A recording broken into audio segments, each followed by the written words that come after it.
Okay, hello chess players. Today we're going to be looking at a situation where we have a king and we have two pawns, connected, passed pawns, and we're going to be trying to make a queen. And we're actually going to be looking at variations of this situation so that we can understand, how to win exactly in these types of situations. So anyways, if you like content like this, want to see more of it, please hit that subscribe button and click on your notification icon. So at first glance, this looks incredibly simple. We have two connected passed pawns. It should be fairly easy to win. But again, if we just use the absolute straightforward method, like if we play something like king f7 and then say they retreat with king h8, it's not so simple to just play a move like g6 because this position is stalemate. So winning a position like this kind of requires a little bit of an understanding of what positions are winning. Like, how do we get to a position where we can queen the pawn? So there's actually two methods that are pretty reasonable here. We can use the h-pawn and sacrifice it so that we can push this pawn through with check, so that we make sure that we're playing check, check, and then we make a queen. So that's fairly simple, like king f7 and then say king h8. We would have to play h6 first, basically just wasting a move with our h-pawn. And then after king h7, then we're doing everything with check. We play g6. If they move back, we play g7 check. If they take our pawn, that's fine. We play g7, king h7, g8 equals queen. Another approach that we can actually use is instead of king f7, we can use the h-pawn to enforce sixth rank rule. So we can play something like king f6, for example, king g8, and then we can play g6. And then we can simply make sure that it's our turn when we push g7. So we'd like to play g7 on this move, so we're going to have to waste a move at some point. So for example, king f8, g7 check is fine, king g8, and now, of course, if we play king g6, this is stalemate, but we have this extra pawn, so we're going to have to play just h6, king h7, and then king f7, and then, of course, on the next move, we make a queen and we win. So it's interesting as we start out up 2 pawns. The one thing that you have to remember if you want to win this position is you can't keep both of them. It's basically when you have the h pawn and you have the g pawn, or basically the rook pawn and the knight pawn, it gets really tight back here for the black king, and there's a lot of stalemates that are possible. So really the only way that you're going to be able to win is to sacrifice one of those pawns, and it's the h pawn. You have to sacrifice that h pawn at some point. So that's one of the critical things that you have to remember. Now this endgame gets infinitely more difficult as we start adding pawns to the board for black, like if it's a 2-on-1 scenario. So let me give an example here. Like, let's say that we have a 2-on-1 scenario where we have 2 white pawns and 1 black pawn right here. What's interesting about this is that this position is no longer winnable. This is actually a draw. So this is important to remember if you happen to have the black pieces, that you can actually draw this position. So white can try a bunch of things to try to win, but let's see kind of what goes wrong. Like, let's say I go back and I try to enforce something like sixth rank rule. Like, I try to play h6, and then I want to capture back when I have the opposition when the king is on h8. So I try to time everything out. So we have king h8, king g5, king g8. Well, the timing isn't right here. If I play h6, hg, king g, we have king h8, black gets the opposition and obtains the draw. So we could triangulate. We could play king h4, king h8, king to g4. We have king g8, king g5, king h8. So it looks like we did it. We won. We can play pawn to h6. And now if g captures h6, king captures h6, we get the opposition. King g8, g7. The king is going to be forced away using sixth rank rule. King f7, and we win the game. But of course, in chess, there is no obligation to capture anything. So black doesn't have to capture that pawn. Black can just hang out. What are you going to do? As white, you don't have a good move here. You can shuffle back and forth with your king. You can capture. He captures back. That's a draw. You can play h7 check, king h8, and he's stalemated himself. You can only move your king, and then the black king is stalemated. So you might be looking at this scenario and you might be thinking, well, if I'm playing white, well, can we try anything else to try to win? Well, we can try one other approach. If we go back, instead of king f5, we could try king e7.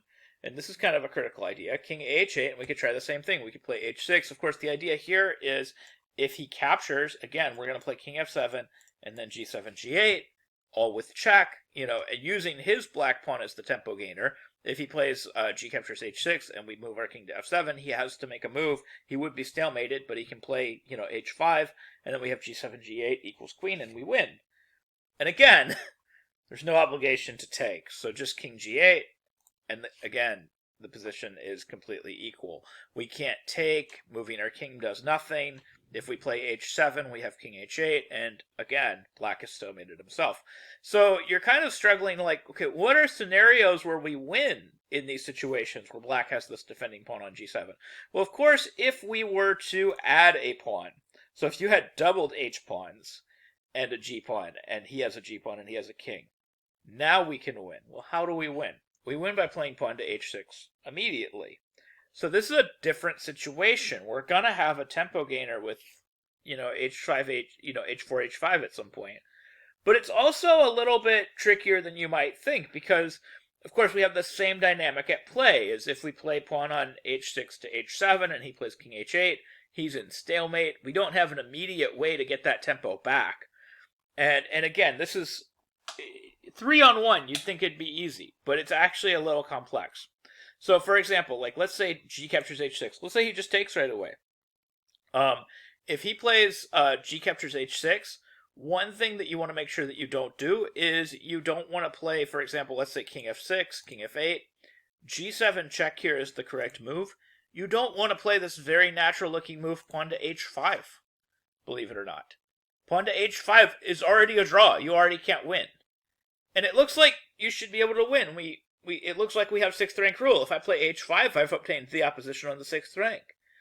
But the fact that there's 2 pawns inserted on the board actually hurts white in this case, because now black can play king g8, g7. We forced him out. But king f7 is stalemate, because the black king can't capture his own pawn. He can't play king h6. So when you're trying to win this, you have to be very, very careful about how you make your moves. So you actually want to play pawn to g7 check, king to g8, king to g6, force him to make that tempo move with black, force him to play h6 to h5, then king f6, utilizing the 6th rank rule this way. King f6, king f7, and then we can play king f7, and then we win. But there's one more bit of cuteness here. On king h6, you can't queen the pawn. g8 equals queen is a draw. That's a stalemate. So you have to rook the pawn, and then you win. So g8 equals rook is actually the win. So going back to, again, this complicated position, if he hangs out, we have a fairly simple win. Like if he hangs out, like we could play king here. We could, of course, just play king f7, and then he has to take, and then we do everything with check. We can play, g7 and g8 check. Another thing that you can do is if he hangs out any other way, if he plays like, king f8, you could of course play h7, h8 equals queen or rook should be checkmate. But also, even just capturing here, we're going to have that 2-on-none, scenario where we can always sacrifice our h-pawn at some point to obtain either, our king, where we're pushing the pawn with all checks, or we're obtaining 6th rank rule. So one more scenario to look at here. This is where the 2 passed pawns, the 2 pawns that you have, are on the F and G files. Now, this is pretty much always winnable. You have a little bit more space to work with. You have a little bit more air to work with. And again, the point here is you have to find a way to enforce 6th rank rule. That's the easiest way to win this position. So if you were to play f6 right away, you would have gf6, king f8, black obtains the opposition. That would be a draw. So, again, you have to just find a way to play f6 when you can successfully enforce 6th rank rule. So the secret here is just to make one more move with your king, king e7, king h8, and again, this is going to be a draw. If king f8 or king f7, that's a draw.